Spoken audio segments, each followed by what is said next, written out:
enu echi no so ye stream live enu so fa data kakra feme so wonyam sem kan no so kan wonyam sem bo modern ko Facebook e home based TV obehu program na link no ho like program no na share my say be ye dom ebinya program no bi ahwe titiru omo mteka mu tu kwan no ombenya akwanya no so ahwe program no bi enu echi no so yes our YouTube and Twitter I know ye home based TV Ghana enu so benya program no ahwe e ho no na mesra wa mama kwanya na memfa aseda hodo yi entudwa asede di kan ebeko edi ama osofo Ishen awo Boshen SDA Church wono wasore mpanimfo nyina dane asafo ma enyina enrada ade a na ewo Boshen SDA Church enu mu nyina ene bomu isuade we salute you nyame insha papa make us Kumasi churches no ekwan mo fa program yi world cup no it's a blessing yankopon ti asefo no insha papa enu achi no nso no mpanisi 30 ya be den we ja chesoa nyame pa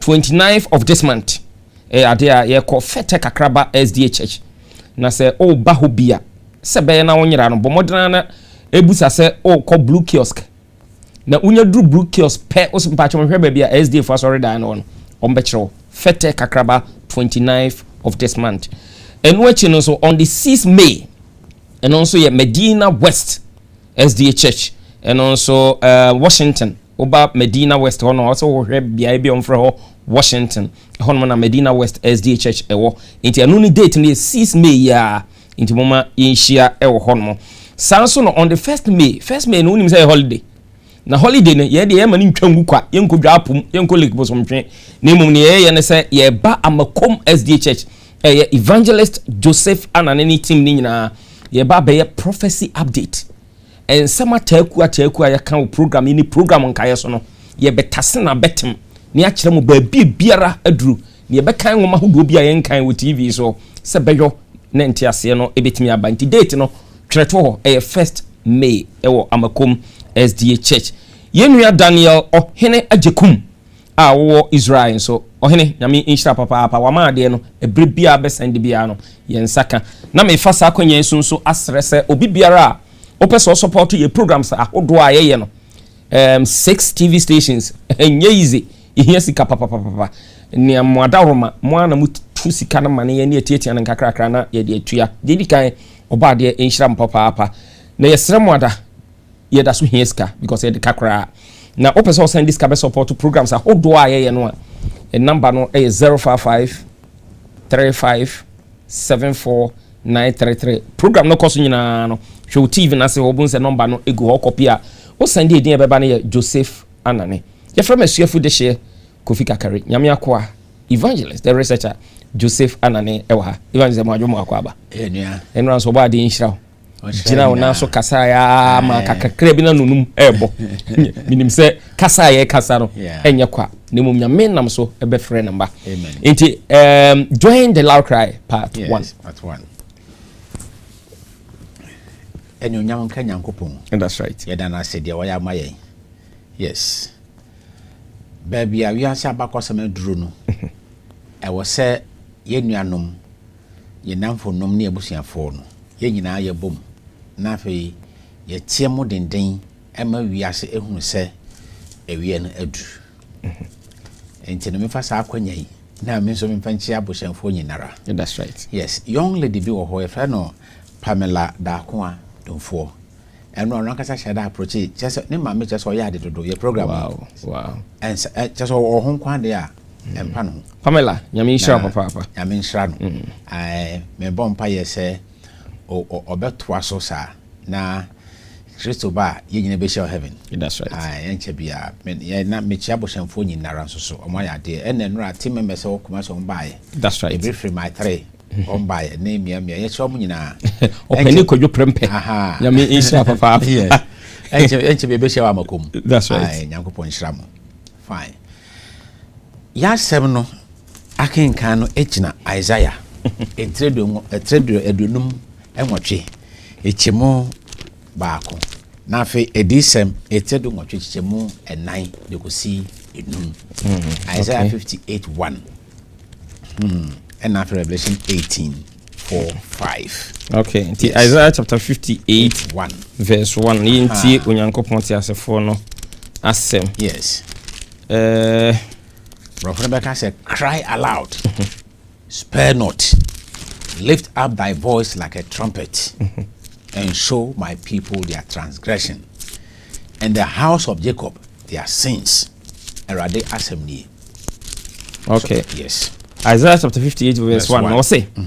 Tiamu denden. Sir. Eno do ho. Ma wone so se totorobento. Yes. Ne kame man emra ton ni Jacob fiem bone echewo. Mo. One say we no o se me man emra ton. That's right. Ene Jacob fie. Enti no eso Jacob fie ene so Nyankopon man. Se nipa bisa ne ho sa. O se eno do ho. Tiamu denden. Ne kame man ene Jacob fie ebone echewo nti na una what also bisa se o ka se me man a henfo ena Jacob fie so no eye henfo. That's right. Eno na ye de hye edusua na se na ye ka we ne dia nsem bisa ya na ebi mota bisa se ye ka o TV so se climate change e de kwazara som eba. That's right. Na nkremofo ne wo ma kokosom ahodo no wan na ka kire nse ye be shobo maso nkwasiada yen kan sa se kremo be kokwasiada enti no sanse be sare nyina no ya boa no e na ye yi ano ene ye different desua no enti no mo am sa ho nyina mpato mo ne achi of ayi say ma babo ncho so mienu ya kan sa ade no edi se metedu ngochemu nan no. Okay. Revelation chapter 18 verse 4 and 5 yinti radio asem na meteni foforo efri so se yes me man mu free ni mu na mo anya ne ye bone no bi na mo anya ne haw no bi ifri se ne ye bone atotoa abeduru osoro na onyankopon akai na mumuyo mo wa se be na atwe miensa atwa mu no yeyi edisem etredu mienu no. That's right. Eye oba bi a nkom hye kire se ogina osrame no so na wofra wia ena ye kire mu se suban eni nkyerɛkyerɛ ekuta sa oba no gyina ma asafo. That's right. Nyankopɔn asafo fi se owie no fita owie na efra ne nti eno eye han Nyankopɔn han odi ma wiase nyina. Okay. Han no so no Kristo akyerɛ se o se yeni asase so han ha enti we gyina ma Nyankopɔn asafo ema de Corinthians chapter 11 verse 2 ekyire mu yakotu Ephesians 5 yakotu ye de kyire mu se yaka so oba ejira ho ma ewon komhyemu a jira ho ma asafo ya kyire mu ene atwi ahwefo adwensi so se de no wadaka Nyankopɔn ma no wa ya adaka ba akopɛ wanya mienu. That's right. Eno ma obie mu kwan se obi ankom bi ekobi ase no wo mo gidiye no ena wura mu. That's right. Ene emmoa ena no wa fa aduane ka ho tino Kristo Yesu ohwe wiase wiye de beto ye no e ka se de ye wo no wa bere so ti ye gina no so e ka se enen osoma hodo ena wo wiase ena ba Kristo som so a ye won sapa hodo na wo wiase. That's right. Na suban ya Kristo de gyae wo twere konkron mu patro mo nche mi ye suban ya Kristo de gyae wo twere konkron mu se sa suban no ena ye hwe nsua no ena efra sa wo ba no. That's right. Ena me kire mo se so hwe sapa hodo wo wiase na osoma hodo wo wiase a suban a wo Bible mu a Kristo a kire se ye mfa no meme da kwa ye fo asori no omo no mo kura sa nkire no a e kire sa suban no. That's right. Man ka se meme da kwa ye fo eni sa wo ba no nemum omu kita saa nkyerɛkyerɛ no to obi betumi a wo memene da kwanhwefo asafo num na onfa saa nkyerɛkyerɛ ne anya dwuma menu ya pepepe. That's right. Yes. But o pasa for kuta saa nkyerɛkyerɛ no a meme da kwanhwefo asɔre ka ne Seventh Adventist Church. That's right. Enti obi a nko bi ene me gira ho ma no sesan ye eto so mienu ye kyerɛ mo sɛ enkom hya ma ya ti ase sɛ United Nations eye amanaman enkabu batan no ya batan no onu e kan konshe ho Bible e kan asem konshe mu na o kan tumi mienu ho ebeye America e na Rome miensa yi on be ka bom ahyemra tie Onyankopon.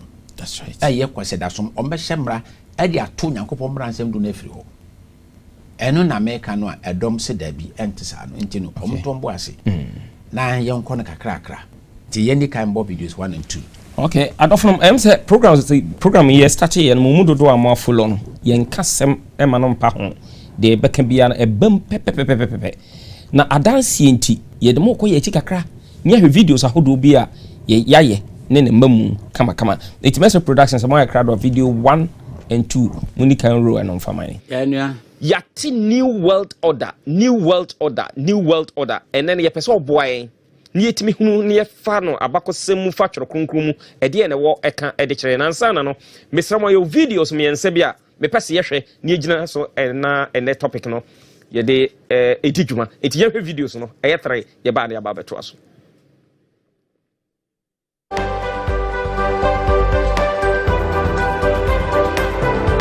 In the year 2015, the world agreed on the ambitious, inclusive, and universal sustainable development goals, making a commitment to leave no one behind. It is so decided.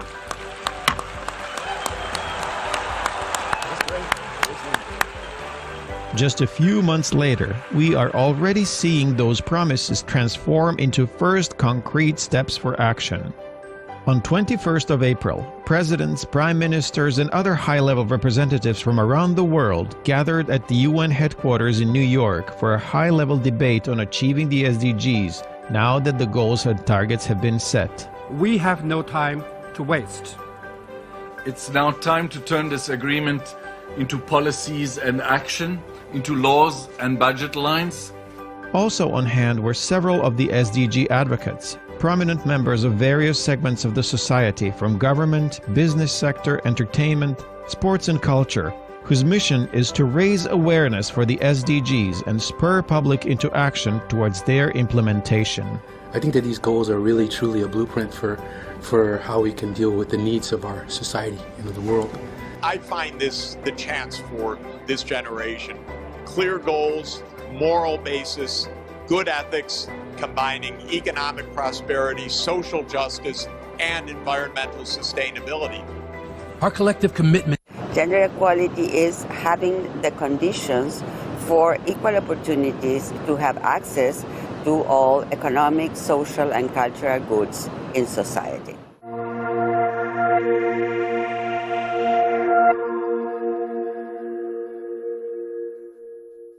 President John Mahama says his appointment to co-chair the group of eminent persons on the new SDGs is due to the respect for Ghana on the international front, particularly in areas of peace, security and democracy. The president will work alongside Norwegian Prime Minister Erna Solberg to spearhead the attainment of the SDGs by 2030. The Sustainable Development Goals advocates are made up of prominent people from various backgrounds, including heads of state, business and political persons, people from academia, as well as personalities from the world of sports and entertainment. The selected advocates include Her Majesty Queen Mathilde of Belgium, Her Royal Highness Crown Princess Victoria of Sweden, and world-renowned footballer and UNICEF Goodwill Ambassador Lionel Messi. The 16-member eminent advocates group will be co-chaired by President John Dramani Mahama and Norwegian Prime Minister Erna Solberg. President Mahama, I think this appointment also reflects Ghana's leadership within Africa on the Millennium Development Goals. We have been proud to celebrate Ghana's success in having met the Millennium Development Goal to cut in half the rate of extreme poverty, that Ghana did so significantly ahead of the 2015 target and was the first country in sub-Saharan Africa to meet this goal. The eminent advocates were appointed by the UN Secretary. Out of no more kwaba. So here videos na ebia chere wadwene kakra woni mi ntie shows videos no. Eye enema bia new world order eba wiase na eye package. Na package no mu nneema na yetase na betem maako se de be ya me no mienu beti ase na nyame ncha de ye opani e wo hanom a ono no adi saade we yachi no ode awurawura tworo kronkron ma me hunu de tworo no agitumu ene de tworo no nyentumu a ene oba be boya me ate ase evangelist so hwe videos na ye kokkohwe no e de na e wo catch wias. We should all be outraged when people suffer discrimination, assault and even murder simply because they are lesbian, gay, bisexual or transgender. We should all speak out when someone is arrested and imprisoned because of who they love or how they look. This is one of the great neglected human rights challenges of our time. We must right these wrongs. Governments have a legal duty to protect everyone, but far too many still refuse to acknowledge the injustice of homophobic violence and discrimination. We need to document this problem and share information with the states on a regular basis for discussion and action. We must institutionalize our efforts to address discrimination based on sexual orientation and gender identity. We need public education to change popular attitudes. Some will oppose change. They may invoke culture, tradition, or religion to defend the status quo. Such arguments have been used to try to justify slavery, child marriage, rape in marriage, and female genital mutilation. I respect culture, tradition, and religion, but they can never justify the denial of basic rights. My promise to the lesbian, gay, bisexual, and transgender members of the human family is this. I'm with you. I promise that as the Secretary General of the United Nations, I will denounce attacks against you, and I will keep pressing leaders for progress. I'm committed to leading a global campaign in partnership with the United Nations Human Rights Office. I count on others to join us. Together, we can make the world safer, freer, and more equal for everyone. Thank you.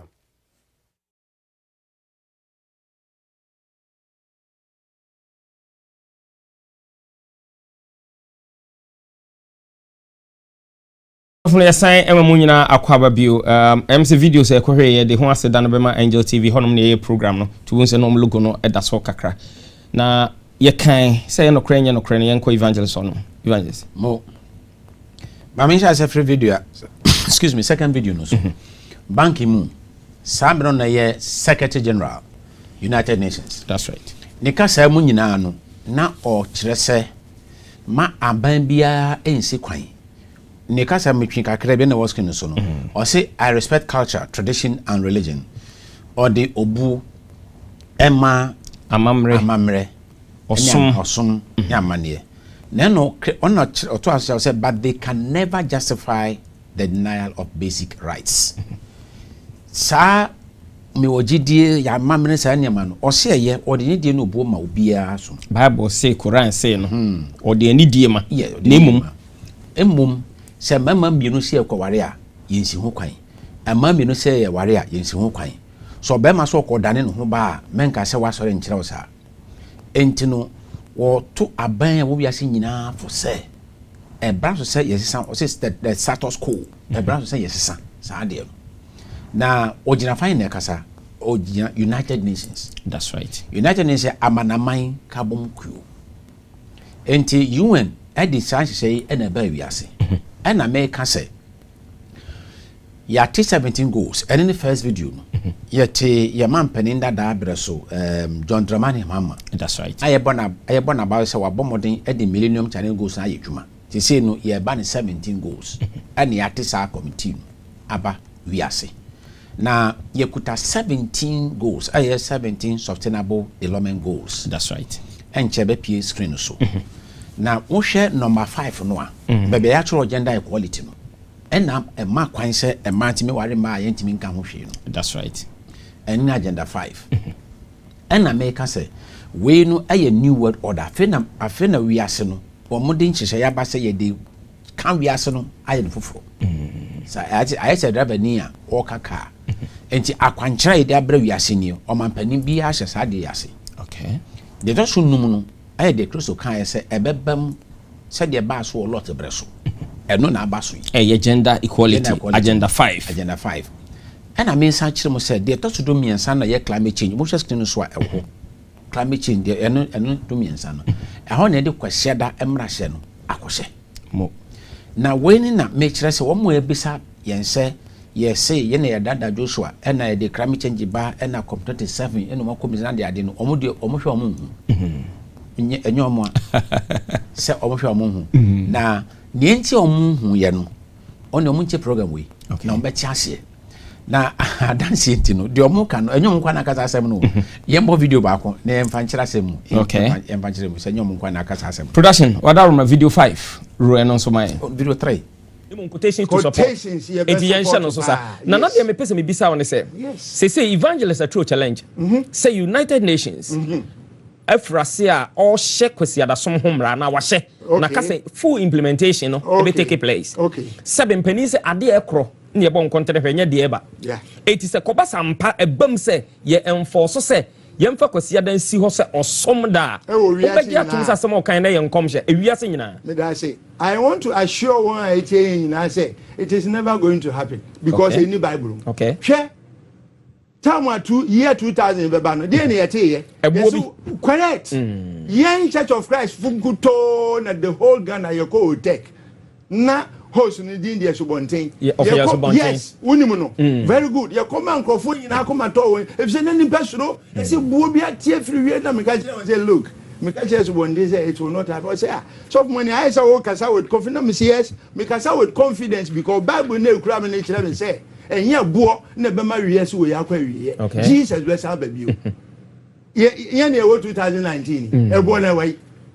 yes because yankopon ye nkwafo United Nations omuni authority bia on be enforce kwesiada onya ma ye no ne yankopon ma David she kwesiada nkom kwesiada nkasa no nkom se o Bible evangelist say ya maka no am say ene no ye ntime nya enough time adof no ye mama akwa babiu openia no wakasa no ye friend Abraham Money or ye Church of Christ for a software ena ye de ne ba program no so na wo hwe said odi see e ka say it will never happen yenko evangelist o say every 2016 UN edin jumadi bae ena ne etie mo say enkomhye no abem that's right every say goal number 5 yet gender equality eno ye lot breso nkomhye no amakwan ena meeting number 13 no kwaseda som eno eni no wa breso na behia that's right can we climate change ena obisa ne say maka say UN ahye kwaseda mra na enche be onu bepie ono ka say enye true ensida yes ebia na emanfo bisa bisa nti we de me de bom nka ye say enyom nko na mo kana asofo ne bi kura nti ase na ye me de me mo ne say oh so wo kwa asore bi na de oda asore na no enim de eba sa asore ne ye nko that's right so be so kwa asore na wuwu a ye be ba waye ye be didi amen ya bonsoa de ne kwa asore ne bi akeke wuwu na no ano no e kire na wayira na mum ope asore an kire wo ho a odi so a ebe boa wonya dankwade a me pa cho kwazie that's right sa enti no so popani no nyese bi a onim no wanka onim sa onim anka obisa no ko gitum that's right na nim onim no eno na amanfo bi no so no edi sala no omo nyina nim na afi na ye kire mo akire bi no ben pese wi ase ne ti ase se question ya obisa no yen ye yam da through 2016 2017 2018 say ye share no 2019 that's right yes ena onim say what 2023 sila no omunim se kwese da som ye hu share de ba ti ba bia efreba no ye be shasia abon videos kakra kire no ti ye more the next 2 videos okay international see no oba na oba ware be ma ne be ma ware no yes ye kan ho asem ho mpopoye yi nyina ye hu we eyeni yade anko ye funkeka aha eno na nchen de se kwasiada som nso anase kwasiada homagye no enam kwamu no nso ba ene ye se ye boa sebe atwesere mienu essence ne so edi ba akwan no si eni ba akwan no production order Roma videos 4 to 6 Mr. no so ro fa my 45 o my 45 very much your excellency president of COP, excellency heads of state and governments. This record attendance of 150 heads of states and governments to this international conference in Paris is not only reflective of the importance of the subject we're discussing here, but also is a statement of our solidarity with the people of Paris. This gathering sends a statement to those who seek to attack us that we shall not be cowed by their violence. Statements made on this stage this morning have been very powerful and give me much hope that we will come away from Paris with an effective consensus. Here in Paris, we shall decide on the future of our planet, President Hollande said this morning. This is a pivotal moment and history is calling, said Secretary General Ban Ki-moon. As we gather here in Paris, one can only regret the decades that have passed in which we did nothing but argue whether climate change was really happening or not. Now we know better. We probably are at a tipping point already. In my country, the effects of climate change are beginning to manifest. Several years of erratic rainfall are affecting agricultural production. Reduced rainfall volumes have also affected electricity generation from our main hydroelectric power dam on the Volta River. This has made... Every day, I'm faced with the challenges of our troubled and complex world. But none of them loom so large as climate change. If we fail to meet the challenge, all our other challenges will just become greater and threaten to swallow us. Climate change is quite simply an existential threat for most life on the planet, including and especially the life of humankind. Adofo ye san emamo akwa babio yakotie Antonio Guterres, United Nations Secretary General, Evangelist. Se UN ya nam no. Ba bia ya mampani na da John Dramani Mahama ko gina no. Paris. Wanko meeting keke. Wanko Paris mampani nchai. Wiase nyina na koshia. That's right. Ena Ghana ko bi. Na omo nyina etonjo baako esusu baako. Climate change. That's right. Climate change no ena ye item 13 ewo SDGs no 17 sustainable development goals no goal number 13 ehona kwaseda som no ye de ko share said ye de lot breso eko share agenda 5 enwom no ko share ba ye no ma kwan ma de course lot breso no aman kwa ma bia se no bi atimi ye bi police nche no eto so mi no eno na di kan ba ye ena me kire mo se wiase so ebe baako akoto Nyankopon homeda se wiase ye baako ato awade nhyehyeye. That's right. Enti no yes ye baako bio na yasa na ato Nyankopon homeda ye ne mra nsem du mienu na Kristo ka se beba ti ahwe ni mo a se beba no afi na ye hu se wiase aya no kro efi se ye kan se lot breso o Nyankopon boni a Sodom Gomorrah ne nkrase atwa ho ahia ye no wanyina sa boni no so ampa jana nsi wiase nyina. That's right. Sa bia ho na boni ne koso wo no no na odi oja ne pepa wo mfiri ho efisa nya wiase nyina de bom ye sa boni no. That's right. Edikai we no ema ne mawari anse ema ne mawari ya mwakwaja atum LGBT no wiase nyina na aje atum sunya aman nyina na ede be yadwuma eno so man po de be yadwuma enye ye tim no ye nyina de be yadwuma enye den obi be po na mienu aka ho a ebe ma wiase bone no afi ye de cha nye yi no eno ni climate change a omode abata Nyankopon emra to no eho ye to Nyankopon mra se ye climate change. Okay. Eno de wiase nyina ena be di sa adwuma no te se wiase nyina aka bom na ye to Nyankopon mra de a Nyankopon so be ka wiase nyina bom. No, I said. Oh, okay. If as me was my two as here, not just a lot of a breso dear no. Is you Sodom, Gomorrah, and my trap was here. International woman can near Sabon into woman as a train or a coma. Na no pencil the end day, Bonnie or Moyoyana. A real singing nada, Nanko Pondin Sweden, a say. International Saboni we and the Pecubi Bay, any the real singing Bebumoyano. And son, I used my no, Abba. Oh, okay. Enti no meka wonom se ahwase no Nyankopon obo aware da etoso nsia no so mo oba ne berema no obo wo no no obo wo ne suban so ena ade achi na ade sai tene da etoso nso ne ba Nyankopon bo homeda no ena ohira so ye no konkron. Okay. Ena we kire mo se wiase ya ba kon se da ade etoso nso nsia no aware Nyankopon boy no ye gu hu fi. That's right. Se no ya trawo edi esa koka Nyankopon da konkron na ye homeda no wiase ba ka bom agu hu fi ye wia ne no ano na chese niema mienu a Nyankopon ade bom hira so. Yes. Awade e na homeda eno nso na Satan atu na ni agusi so a wonam United Nations Holy See and America so edo won nseka. Oh okay. Na se me ka we na se edom achi ye ese ye di hu be wo no a. Omon kai se Bible atwere wo edisem etire dum bi je mon kron se omonsam anaso wodada no ono a odada wiase nyinara. Sa ne atwere no. That's right. Enti oyo dada fo enti we hu a menka se ni ho. So that say and ada na afa wo. Sa ne tie. Ye more the next week. Okay. Say man pedi mama ji to say climate change wo. That's right. Okay. Video 6 and 7 production other room for my President El Sisi, thank you very much for this wonderful hospitality and for this spectacular organization. COP27, President Shukri, Your Majesties, Excellencies, dear friends. In just days, our planet's population will cross a new threshold. The 8 billionth member of our human family will be born.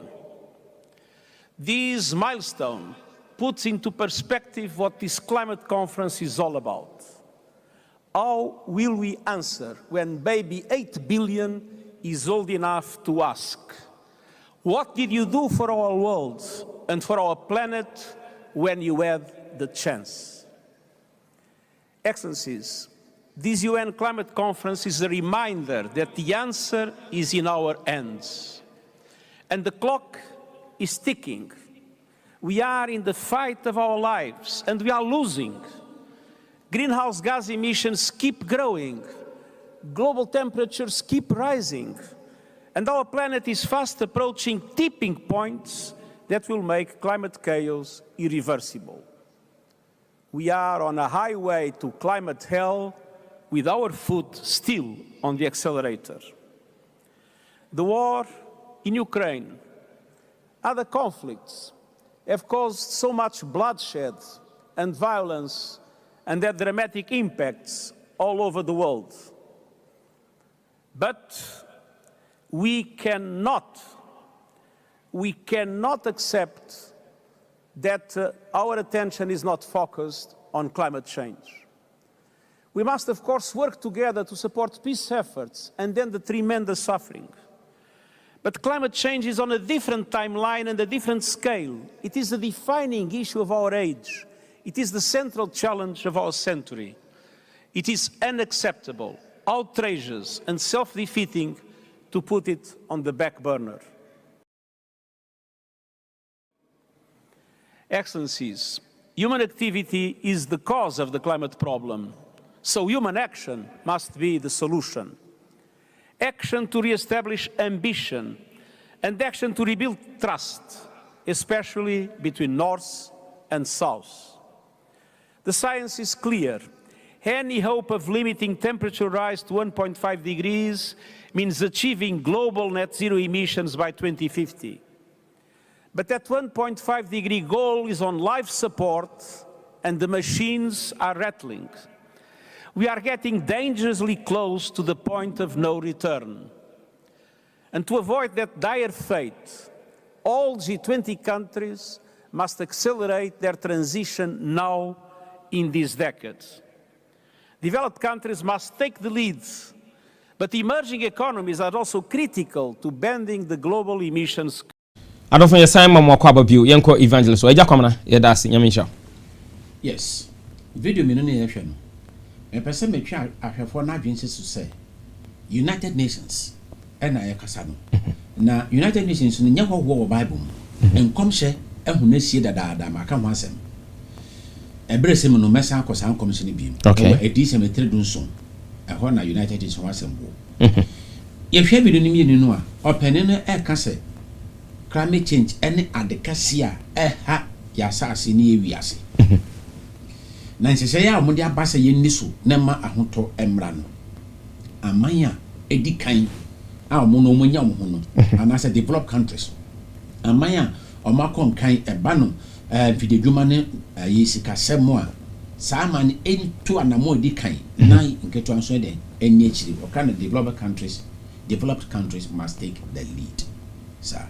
And we are saying in Adiyie to say be the climate change and we such right now higher sir. na higher no and I make sure say wia nyankopon mra to no ye wia kwese da so e dia koshim. Okay. Me baso me person mo say ade na free human and number.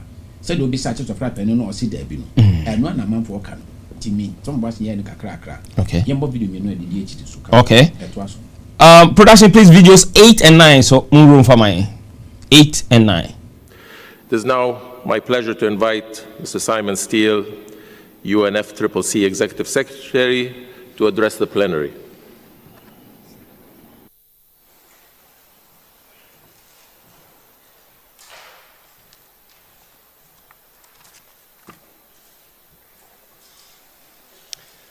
Honorable guests, distinguished delegates, ladies and gentlemen, I'm delighted to welcome you officially to COP27.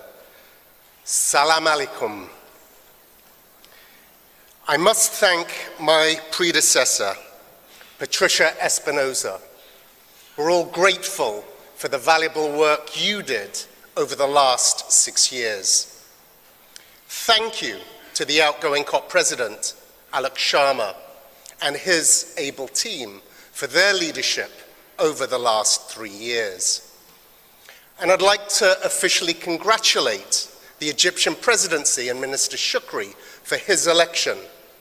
Thank you for your tireless efforts as we work to make COP27 a success. Friends, today a new era begins, and we begin to do things differently. Paris gave us the agreement. Katowice and Glasgow gave us the plan. Sharm el-Sheikh shifts us to implementation. No one can be a mere passenger on this journey. This is a signal that times have changed.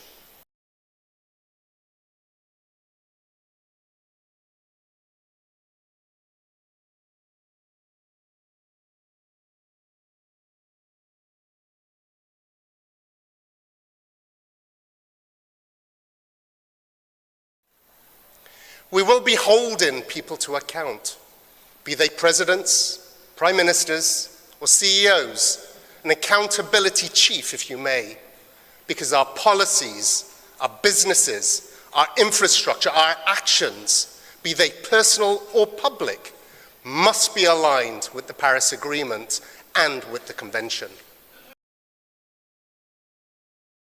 Adolfo ne san ema mo kwa babio Mr. Mama mi hu say evangelist voice na fe aba evangelist wa say pania ye no ema say church for penny ema United Nations Conference on Climate Change. That's right, sir. On wakasa ne Simon Steele na o tie ni kasa mu a wo say efebre na wakasa no o say afi ye be sha ase ayenuoma kwanfoforo so a new era has begun. Just ye wura I want to also from and now you rap brief from. That's right. Now you be chance I know one for if it's a no many assessor. Very good. And was say, as I said, you know, ye best yes, ye be so nipa na ye be so mwasem. Say ye the idea ye the mranaba and I ye the sebu akwemu now went me and the soa ye bet you near Bissau. Okay. Yentia when this first idea no ye bibie we sekaka ho. What I say.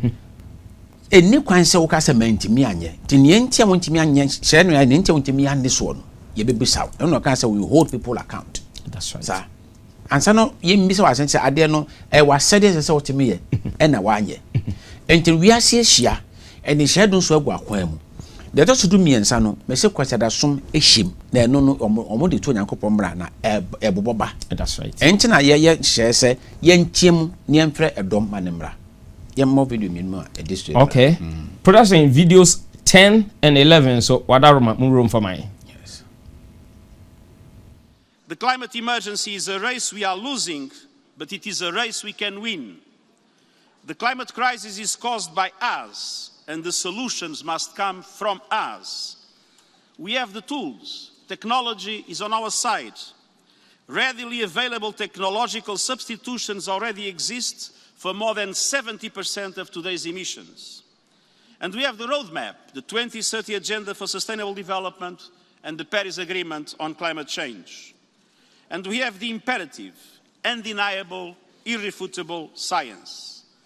The best science, according to the Intergovernmental Panel on Climate Change, tells us that any temperature rise about 1.5 degrees will lead to major and irreversible damage to the ecosystems that support us.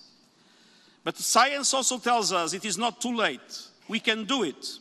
Limiting warming to 1.5 degrees is still possible.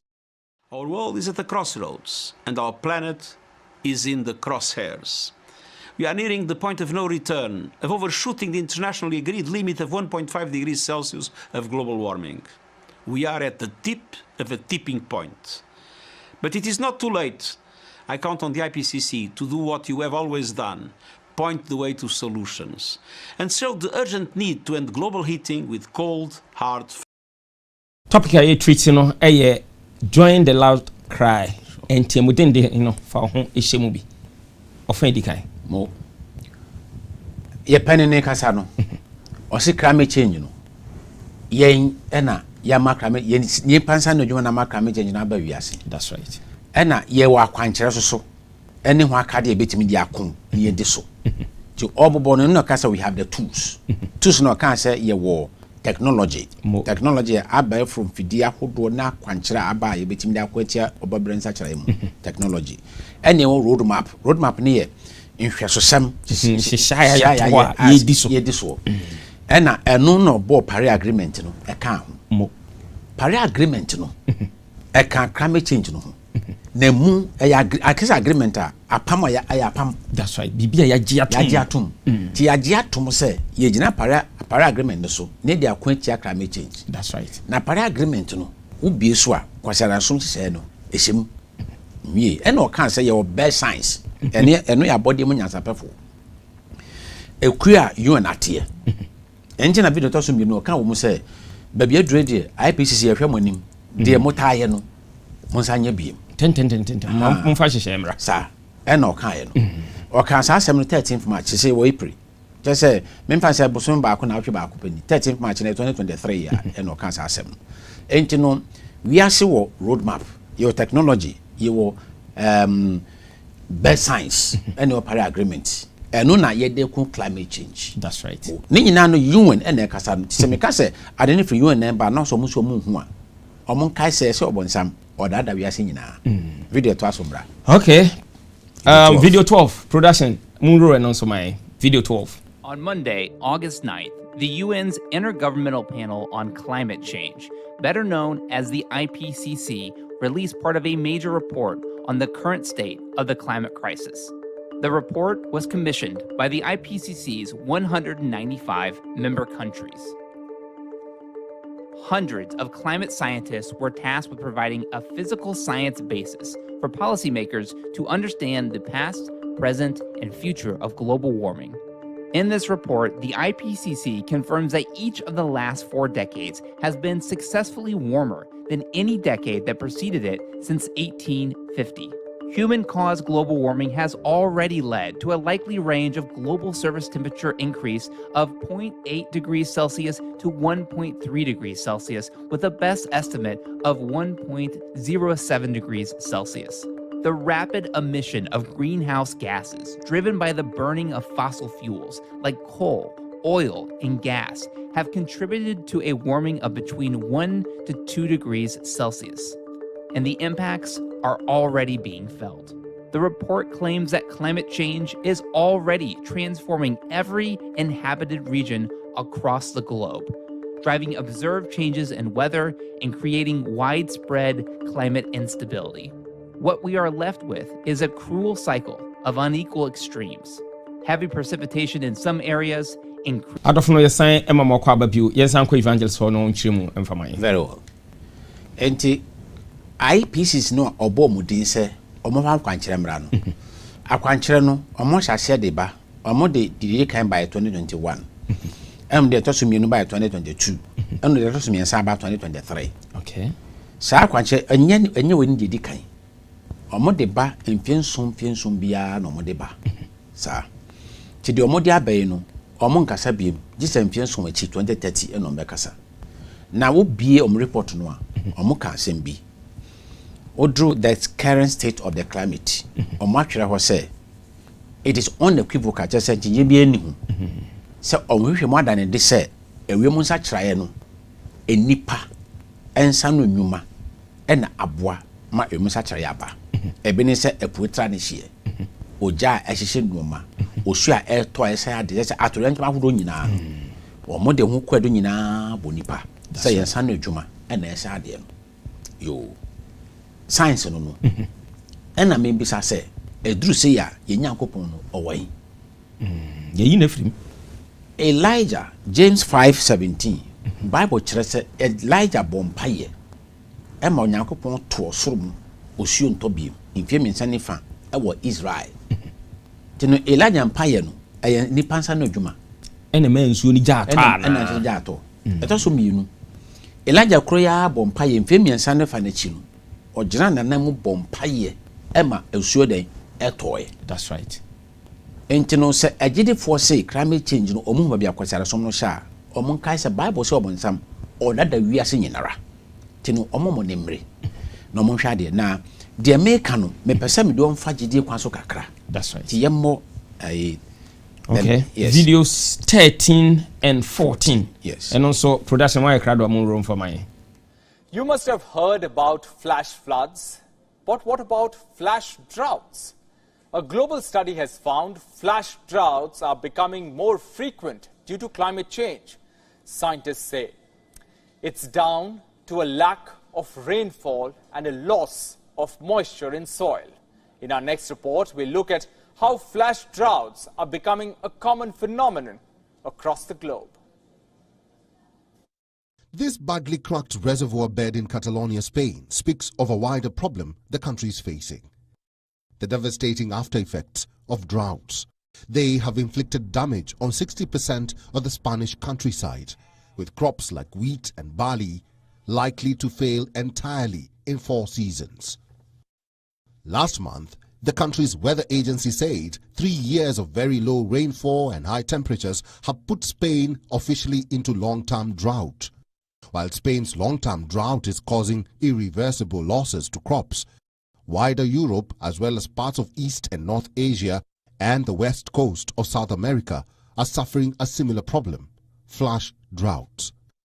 A relatively new phenomenon. They develop very quickly, often only in a number of weeks, so forecasters find them difficult to predict.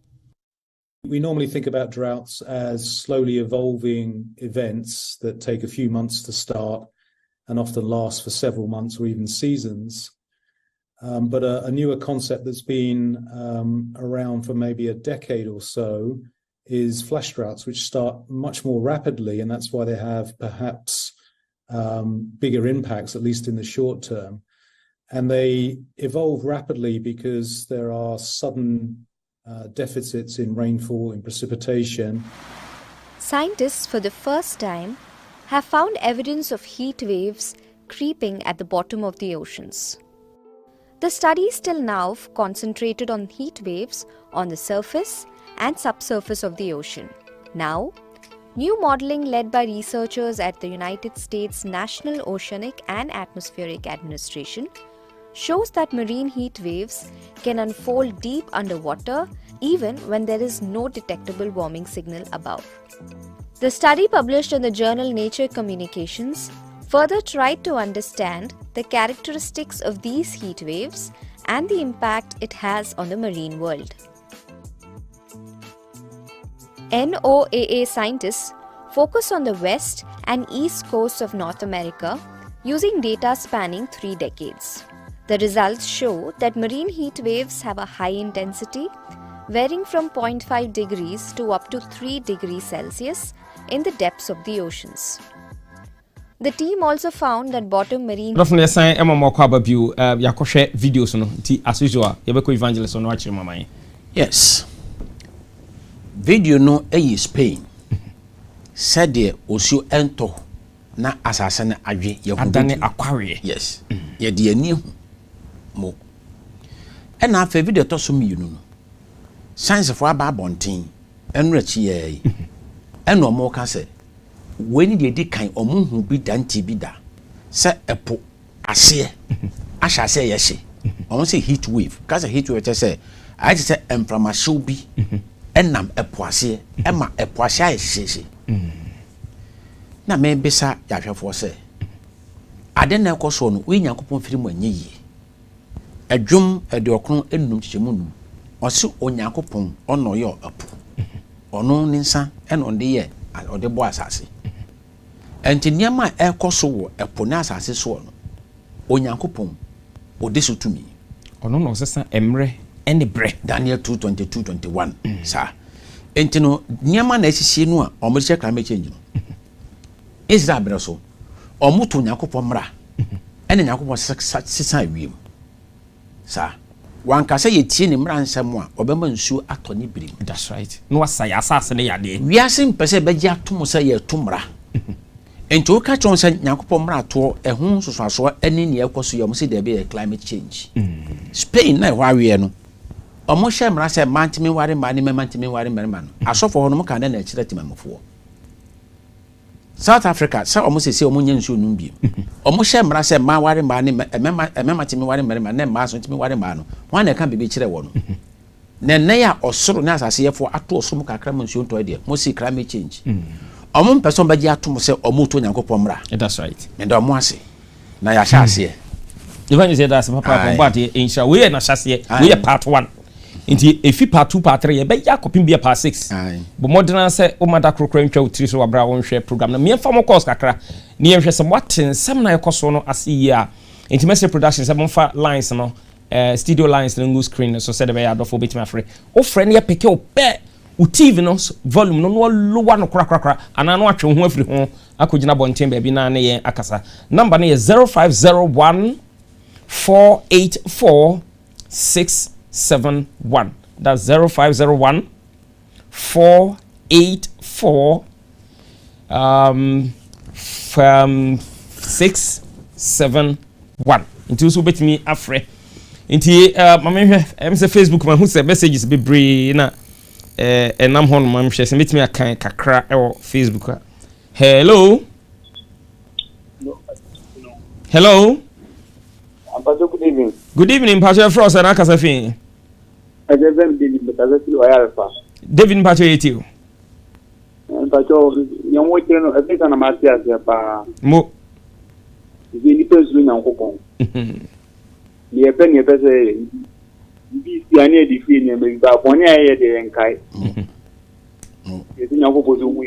Amen. Yeah, that's a fire young coupon Asia. Also, bet me afraid. Number no egu screen so 0501 484 671. Now also for question or not will be sir. Say God richly bless you, Sarah Mwakon. Nyame Insha also evangelist. God bless you. You are doing a great job. Okay, and not from Ansa Odoi Daniel. And obeying Akwesi Alex. I say thank you, evangelist Joseph Anani. May God continue to bless you more. Okay, God bless you. May God bless you, evangelist Anane Patrick. Hello. Hello. Opening memoir frozen Akasafi. But you're from now. Okay, not budget you. Media. Social media. You do media chat. Now, me who send the question and this is no. Me who say I enche waba kamo ngira kwa no ya sanka me no tema ya sanka me kotema but bibi interventi yanko pa me gidi se ya mi aduma ba mesu pidie omo dia na me de no me busi na ko bano community 6 oba de nshira papa pastor officer ohun evangelist ko community 6 SDA church honmo na be kwa koto no ena ye wie nso abede number betu dwa frɛ ye be pese ene obedi nkomo kakra nyame nshira papa. Hello. Hello. Okay. I say God bless you, evangelist. I know you abraphobia nyame insha papa. Hello. Hello. Open me mo adwe frost na Akasafin. I talk the friend after Zakaria. Okay, Zakaria mpacho yeti.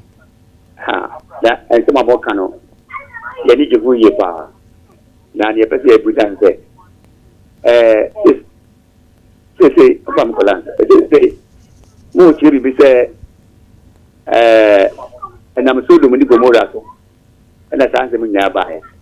Ha, omunya omufumu so no eba ni omunya wo saviki ndi san from to this we are we are seeing na am ye nyina etu ehia ta ha. Okay, evangelist be yi question na no e dey ama ye da ase unsu betimi afra MC betimi afra be 2 calls bi na ye dey program no abana we 0501 484 671. Hello. Me ma me mpacho me mo adwe frost na kasa fin. Abacho mediane ko before obatampa aluminium world.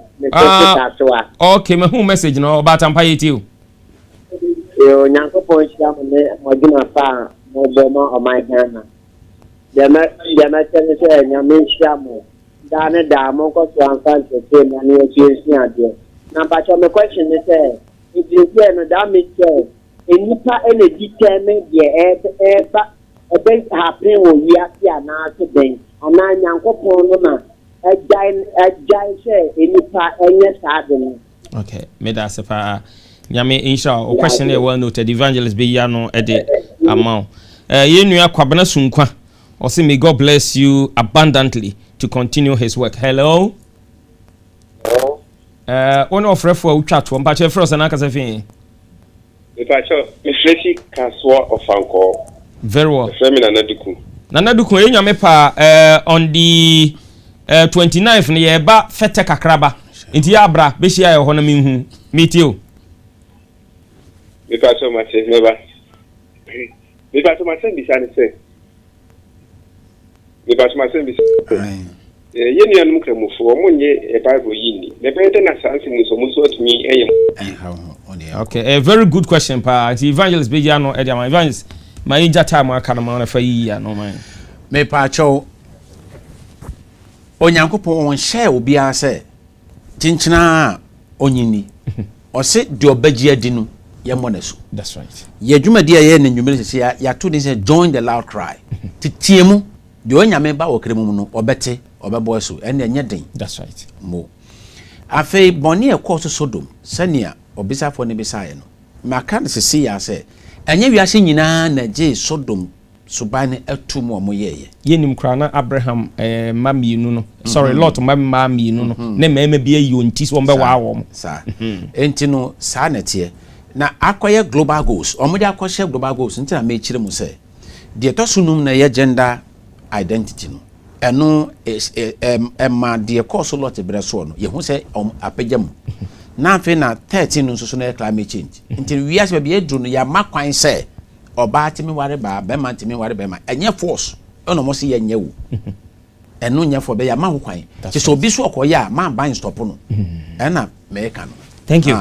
Even say that's papa adofno e kwa no wa said empani se ba be pie aboboa no be ma ye mfi se suit e hye production sira mo fa number no nto so ma me ohima ya Santoa boutique wo Accra ufri run circle na akoma on sabe nkum so fi mekom na ba on sani fa so ya twere ni mo boys to men upe suit a ebe ball kama se se media fa na number no na frɛ no ba bia wo bia wo be send o de e de abro sorry oba de nhyam se na nwumre so mo je bre na mo hwe dwumadi no ne yekoso sere mo si ehia sika e de atua airtime a e di dwuma no nti so wo sika bi na pese o send the brain a number no ye 055 35 74 933 na wo question bi apese obi san so a the same number no and abe fra evangelist Joseph Anane ebe peke that 0553574933 into oba de nsha mo se na nwumre so mo jebre na mo hwe adwumadi program hwe na nwumre no Mr. Free Adaroma ukuada wa brabo no ndu ko bodu ba ko no obinya repeat asan ahwe e wo ho no nti mo nsha no so sama ye wie program ya na wachimu TV na to 3bn wa bra evangelist Joseph Anane at the time with the watchman so eba wakwan so into oba de nsha mo from asuafu de hye kufika karinya nyame akwa evangelist the researcher Joseph Anane evangelist oba de nsha amen na wotwe sene wa brabo no nsia kobo no nso no Adiyie Mmre ebe bo akwan so bi kai ebe me hunu no kre no na no kre no aye ade hye. God bless you.